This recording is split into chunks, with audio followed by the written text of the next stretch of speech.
What's going on, guys? Curtis, ThatTurboDakota.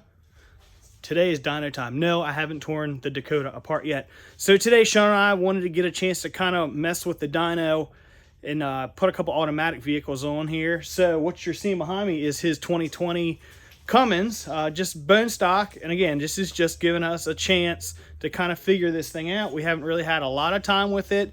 The last time we messed with it, when you guys saw the video of his car, which didn't do too bad, but we think we can do better with it.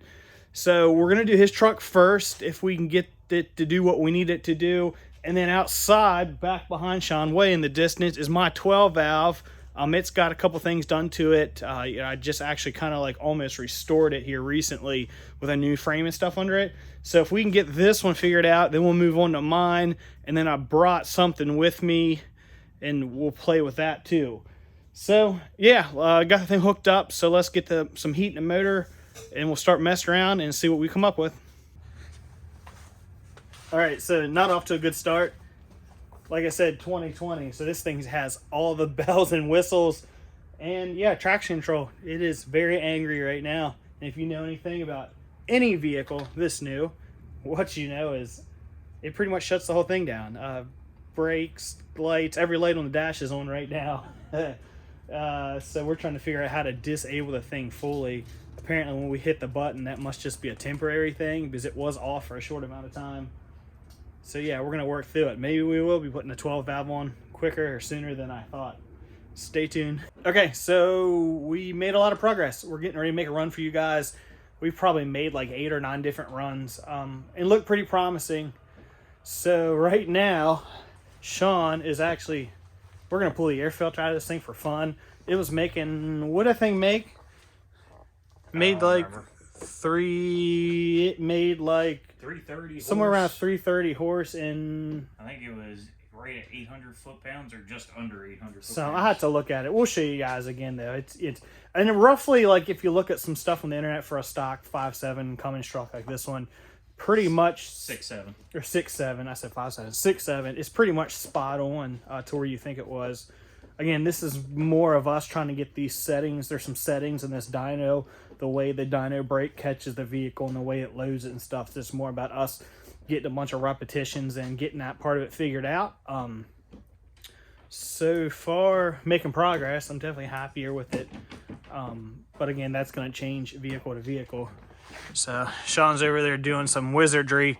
So what I'm going to do is I'm going to set you guys up for this next one. And I've got the GoPro too. So I have the GoPro pointed at the screen, and then you guys are going to be back here, and we'll make a rip, and then probably going to put my truck on it out there. Probably going to put the 12 valve on the thing next and see what it does. It's going to make a lot of smoke, and it is very loud. This truck is very tame compared to the old dinosaur sitting out there.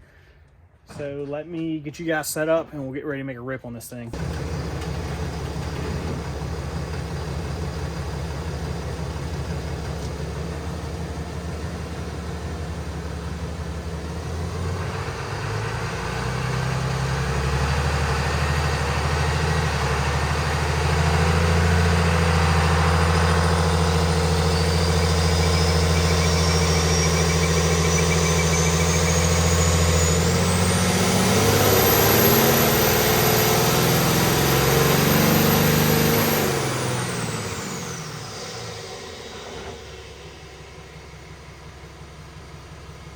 He's going to try it one more time. You think he might have goofed a little bit.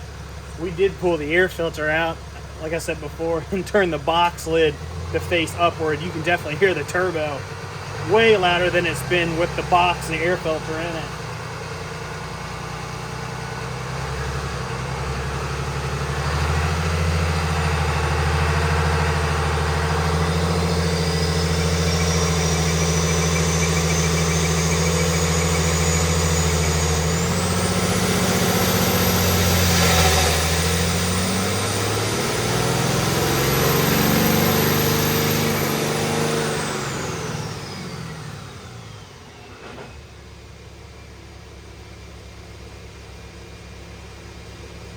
Stand by, please.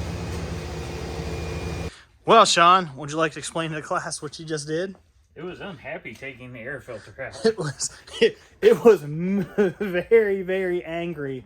Yeah. Yeah, so lesson learned there. We actually took the lid and flipped it upside down, and the thing's got a mass airflow sensor in it, and it must disrupt the flow because it just kind of freaked out. It definitely wasn't pulling as smooth as it was. It was a lot noisier though. Yeah. So it just must be that just that picky about. I mean, mass airflows have to be spot on, especially with airflow across them and stuff anyway. But yeah, apparently this truck and or this motor and this combination was not happy. So he's putting it back together, and I do want to catch at least one good run on camera for you guys before I go and throw my junk on it. So give me 1 second. All right, one more time. Airbox back in.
Well, that didn't work. I think we made the thing unhappy. We're going to try to clear the codes out of it and do this again. All right, we're going to try this again. One more time.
All right, finally a good one.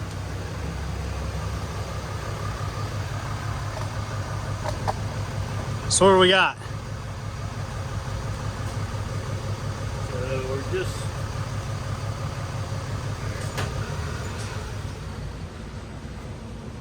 what we got here?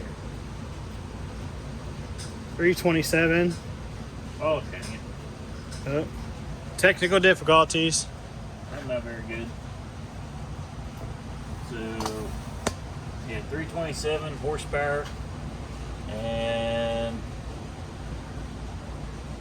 700, yeah, almost 800 foot-pounds at about 1800, so a little bit low. It may not have been in lockup.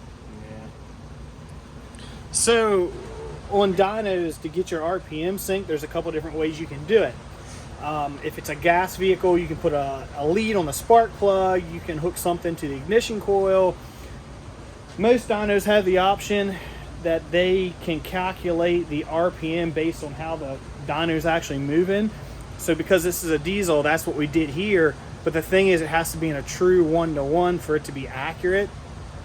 So in a diesel truck, that's with the converter locked up in the 1-to-1 ratio. So for this truck, it's 4th gear with the converter lock. So if the converter came unlocked, the RPM on here might not actually match the RPM of the truck. So it's just a little bit off. But nonetheless, it's, you know, fairly accurate numbers according to everything we're seeing. But that was a nice smooth pull on that one. So I guess at this point, we're probably going to pull this one off. Stick my smoking beast on there, and I might be able to actually force it in the lockup. We might do a little trickery with the wiring and actually force it in the lockup, get it up in 3rd gear, and make a rip. I do have some control over the power output of it, so that'll be interesting to do. But the thing's going to smoke like crazy, and you probably won't be able to hear us. So give us a chance to get some stuff switched around, and we will be right back. Okay, my truck's on the dyno. Real quick, we just did a pull to kind of work through a couple of weird things. Pretty much forcing the converter in the lockup because it was trying to kick out because the wheel speed wasn't fast enough. But anyway, so before we make a hit on this, or another hit, and show you guys, as far as like what's done to my truck, refreshed the motor like 12,000 miles ago. So it has head studs and valve springs in it. I just put like a Banks air box in it because I didn't have the factory air box. Injection pump. So injection pump has been sent out. So it will support about 500 wheel horsepower. Judging by the kind of fuel numbers I was given when they built it, it should be able to support actually more than that. Then the low side of the fuel pressure, or the fuel system, the low pressure side, power-driven diesel mechanical pump, has a sump in the tank with 1/2-inch line. Power jet injectors, stage 1 power jet injectors, stock turbo, stock manifold. So that's the bottleneck. Another thing, as far as transmission, it's got a single disc billet, Muldoon's valve body, and just some upgraded clutches and stuff in it. So that's pretty much it. If this thing had a bigger turbo, and I actually have a manifold, a B&D manifold in the box, at some point I'm going to put a better turbo in it, but it really needs an input shaft and stuff too. I'm kind of playing with fire. But I'm going to set you guys up. We're going to make a rip real quick. I'm going to put you outside because this thing just smokes unreal. Just because all the fuel. You actually see the spot on the ground right there. Yeah, we put a tube to keep all the smoke out of the shop. It's insane. But I'm going to point you guys towards the back. Just like that. And then I'll put the GoPro on the screen over there, and you can see what's going on. So.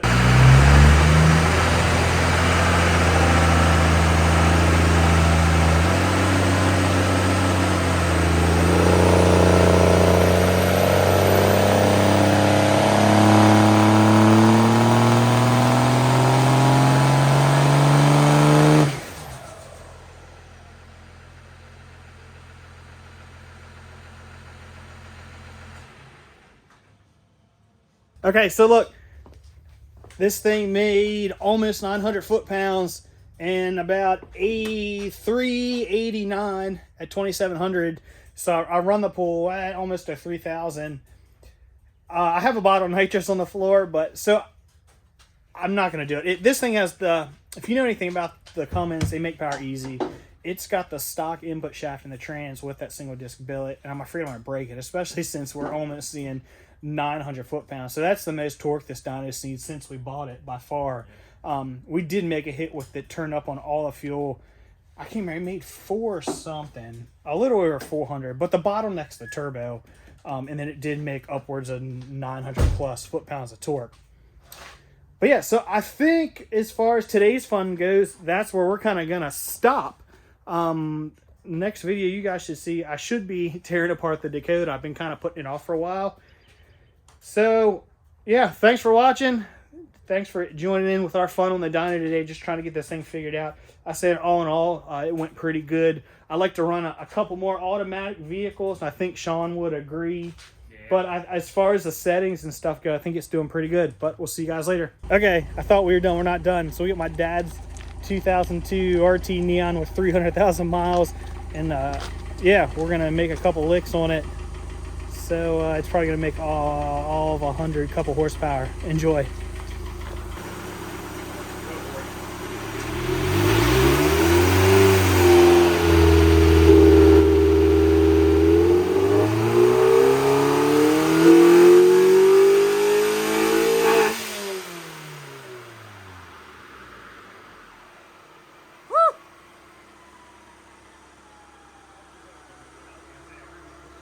Let's see. You can hear that runner. It has like a runner in the intake, and you can hear it open up.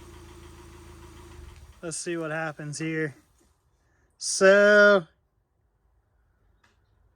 129. 129 at, wow, 6,800. So it likes it. It just wants to RPM, and then you can hear that active runner open. It's got fairly flat torque, but it's making like, I don't know, 104. Like it carries the torque. That's all that part of that runner. It carries the torque out a little bit, but yeah, it's making, I'm sorry, it's more than that, 109 foot-pounds at 5,000. You can really hear it like take off. We think that's what this bump is here for 5,000. But yeah, 129. So that Pinto that we had on here, that's a 2.3 high compression with a cam. What it made almost two. I'm sorry. This made 145. This made one. I'm probably goofing this up, but this is making 129. So it's not too far behind it, and this motor's stock. Mm-hmm. Well, the Pinto motor did make like 70 horsepower stock too. So yeah, I don't know if you hear Sean. He said that 2.3 in the Pinto made 70 horsepower stock. Yeah, so I figured just add this into the end. So if you stuck around, it didn't explode. We had a fire extinguisher ready. Somewhere around, yeah, right here. There's a fire extinguisher, just in case, because you never know. All right, I promise it's over this time. See you guys later.